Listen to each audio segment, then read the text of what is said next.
Nasa 18 anyos na si Benok nung mga panahong iyon.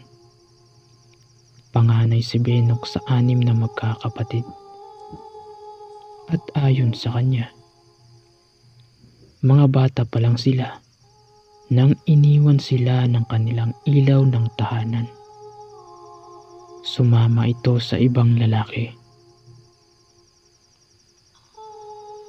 Kulang na kulang kasi ang kinikita ng kanyang ama para sa kanilang lahat. Panggagapas lang kasi ng palay at panunuba ang tanging trabaho nito. Bukod kasi dito, wala na siyang alam na iba pang trabaho. Ngunit para sa kanya, wala nang hihigit pa sa kanyang ama. Gawa ng sa tuwing sasama siya dito, kitang-kita niya ang paghihirap ng kanyang ama. Tandang-tanda niya pa, nung oras na ng kainan, kumakain na ang karamihan. Ngunit alam niyo ang ginawa niya gantimpala. Ibinigay niya ang baon niya sa kanyang anak, kay Benok. Uminom lang yun ang dala nitong tubig at saka ipinagpatuloy na ang kanyang trabaho. Sinabi kasi sa kanya ng kanyang ama na gusto raw niyang kahit minsan lang maibalik niya ang ngiti ng kanilang ina. At nung araw ring iyon, pag-uwi nila, nag-iimpake na ng damit ang kanilang ilaw ng tahanan. Nung una, di nila ito pinansin.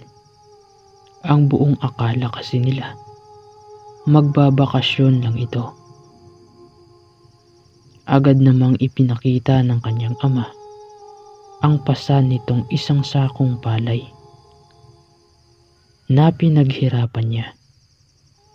At nung makita yon ng asawa niya, ngumisi lang naman ito at sinabing di raw nito kayang tumbasan ang mga luho niya. Ayaw raw ng kanyang ina ang ganung uri ng pamumuhay. Maya-maya pa, may pumasok na isang lalaki sa pamamahay nila. At sa pananamit nito, halatang nakakaangat yun sa buhay. Agad naman itong kinuha ang mga kagamitan ng kanyang ina, habang pasimpleng nakangisi sa kanila. Nanatiling nakayuko lang naman ng kanyang ama ng mga oras na yun, habang tumutulo ang kanyang mga luha. Animoy parang basang sisiw ang ama ni Benok ng mga oras na yon. Di na rin ito nagsasalita. Nung mga oras na yon, tanging pagyakap na lang ang ginawa ng kanilang ama sa kanila. Habang pinagmamasdan niya ang pag-alis ng kanilang ilaw ng tahanan. At bago umalis sa mga ito, sinabi sa kanila ng kanyang ina na sa wakas raw, mawawala na ang mga pabigat sa buhay niya. Nung marinig yun ni Benok, halos madurog ang puso niya sa sobrang sakit na kanyang nararamdaman. Di niya kasi lubos akalain na sasabihin yun ng kanyang ina sa kanila. Biglang pumasok sa kanyang isipan ang mga masasayang alaala nung kasama nila ito. Tanging pagsigaw at pagmamakaawa lang naman ang ginawa nila sa tuluyang pag-alis ng kanilang ilaw ng tahanan. Ngunit para kay Benok, di ganong uri ng babae ang kanyang ina. Alam niyang may nangyayaring di maganda dito. Kaya simula ng araw na yon, nangako siyang ibabalik niya ulit ito at mabubuong muli ang kanilang pamilya. Isang hapon, habang naglalakad siya, bigla siyang napahinto nang may nakita siyang isang matandang lalaki. Nakahiga yun sa gilid ng daan habang nanginginig at naghahabol hininga. Nakita niya pang may mga sugat yun sa buo nitong katawan na para bang nakipagdumugan yun sa isang mabangis na hayop. Di na siya nagpaligoy-ligoy pa. Agad niya itong binuhat at inuwi sa kanilang pamamahay para gamutin. Kung di nyo kasi na itatanong, kahit nasa 18 anyos pa lang siya, may matipuno na itong pangangatawan. Kaya baliwala sa kanya ang pagbuhat doon sa matanda. Nung makarating na nga siya sa kanilang tahanan, agad namang nagulat ang ama niya sa matandang buhat-buhat niya. Magkaganon man, di na lang yun umimik, bagkus ay tinulungan niya si Benok sa pagpapahiga sa matanda. Matapos ay nilinis nila ang buo nitong katawan at saka ginamot ang mga sugat nito. Habang ginagamot nila iyon, biglang nagwika sa kanila yung matanda. Sinabi nito sa kanila na kunin yung langis na nakaipit sa bewang niya. At nung nakuha na nila ito, nagtaka sila ng sobra. Gawa ng napakaitim ng kulay nun. Habang tinititigan nila ito, pautal-utal namang nagsalita yung matanda na ipahid yung langis sa buong katawan niya. Di na kasi ito makagalaw sa lalim ng pinsalang tinamo niya. Dahilan kaya pati yung pananalita niya na aapektuhan na. Habang pinapahid nila ito sa katawan ng matanda, bigla silang napatakip ng ilong nang malanghap nila ang napakabahong amoy na nagmumula doon sa langis. Ngunit nanlaki ang kanilang mga mata nung makita nilang yung mga malalalim na sugat nito unti-unting naghihilom hanggang sa tuluyan na nga nitong nabawi ang kanyang lakas. Maya-maya pa, agad naman itong tumingin sa kanilang dalawa habang walang tigil sa pagpapasalamat. Kinaumagahan, maaga pang gumising si Benok para tingnan ang kalagayan ng matanda. Ngunit nanlaki ang kanyang mga mata nang makita niyang wala na iyon sa kanyang hinihigaan. Hanggang sa nakita niya na lang itong papasok na sa kanilang tahanan. May pasan-pasan itong baboy damo. Naghahalong pagkamangha at pagkagulat ang naramdaman ni Benok ng mga oras na yon. Gawa ng paano yun napatumba ng matanda nang nag-iisa.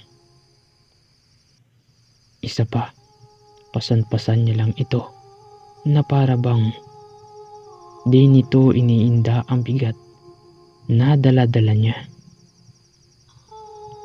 At nung makita siya nito, agad naman yung ngumiti sa kanya at sinabing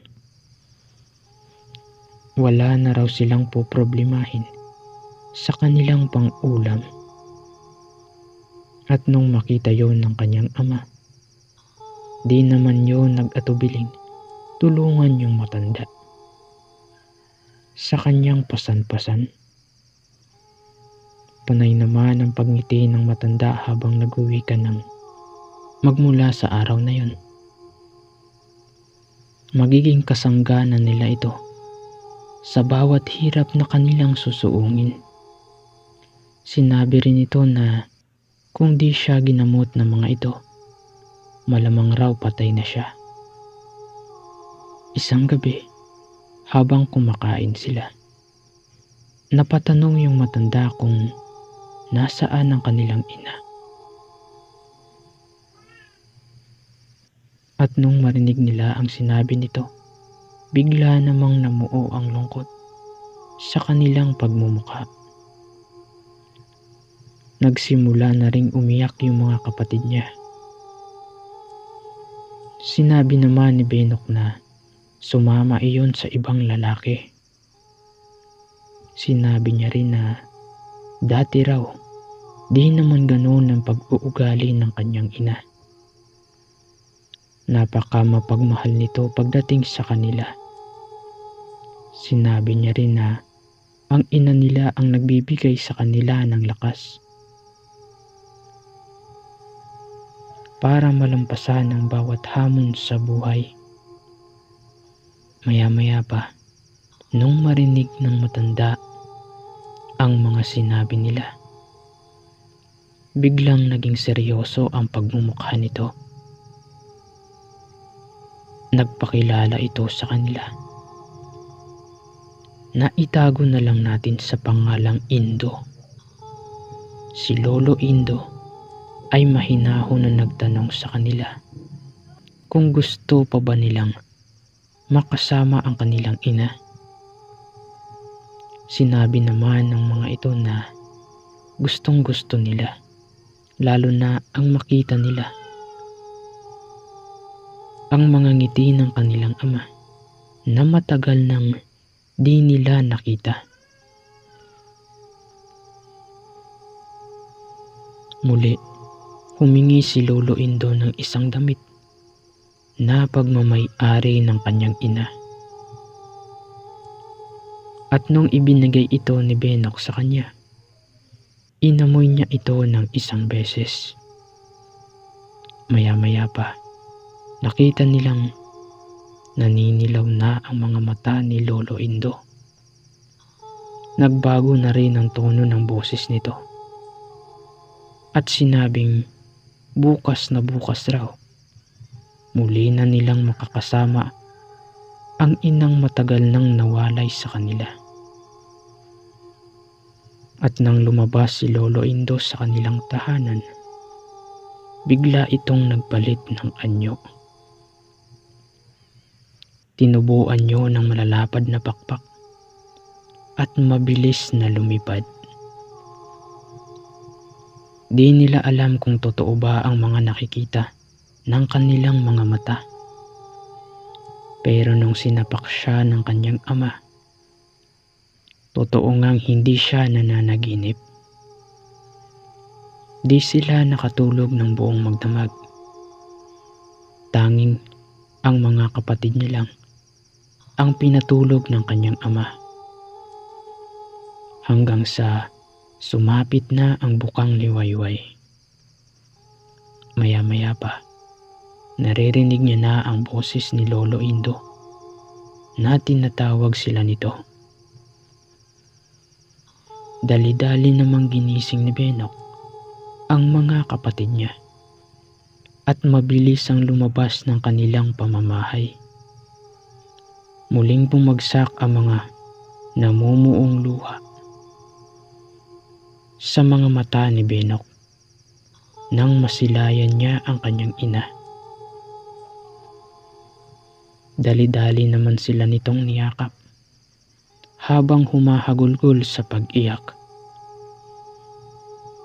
At nang matapos na nga ang pag-iiyakan ng bawat isa, sinabi ng kanyang ina na kaya niya nagawa ang mga bagay na yun dahil sa pinagbantaan siya ng kanyang dating kaibigan na matagal nang may gusto sa kanya. ito yung lalaking pumunta sa kanilang tahanan. Binantaan siya nito na kapag di siya sumama, ipapapatay niya ang buong pamilya nito. At dahil sa ayaw niyang mawala ang mga pinakamamahal niya, wala siyang nagawa ng mga oras na yun, kundi ang sumunod. Nang biglang kinaladkad yun ni Lolo Indo papunta sa kanila. May mga sugat yun sa buo nitong katawan at nagwika ito sa kanila na sana raw mapatawad siya ng mga ito. Di naman nagsalita si Benok ng mga oras na yun dahil sa labis nitong galit sa lalaki. Ayon kay Lolo Indo na pinatay niya na ang lahat ng mga tauhan nito nung gabing iyon, at nakita niya pang sinasaktan nito ang kanyang ina dahil sa ayaw nitong makipagtalik sa kanya. Di niya alam ang gagawin niya ng mga oras na yun, maski ang kanyang ama kumuha na ng tabak para paslangin ng lalaki, pero pinigilan siya ni Lolo Indo. Kaya ang ginawa ni Benok, sinabihan niya ito na umalis at huwag nang magpapakita kahit kailan. Kaya tumakbo ng mabilis yung lalaki.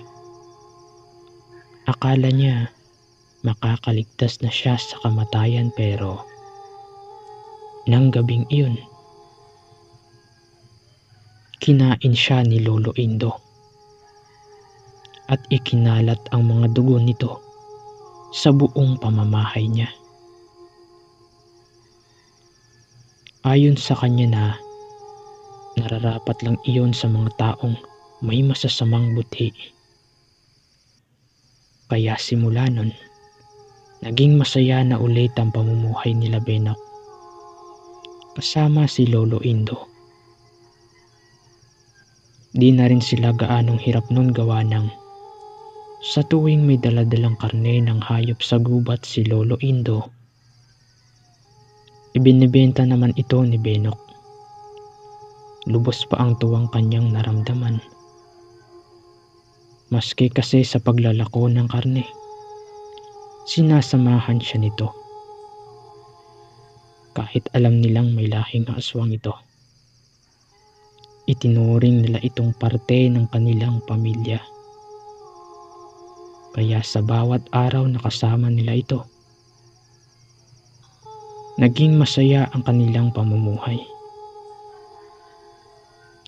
At dito na nga natatapos ang kwento na pinamagatang ang pagtanaw ng utang na loob ng isang aswang.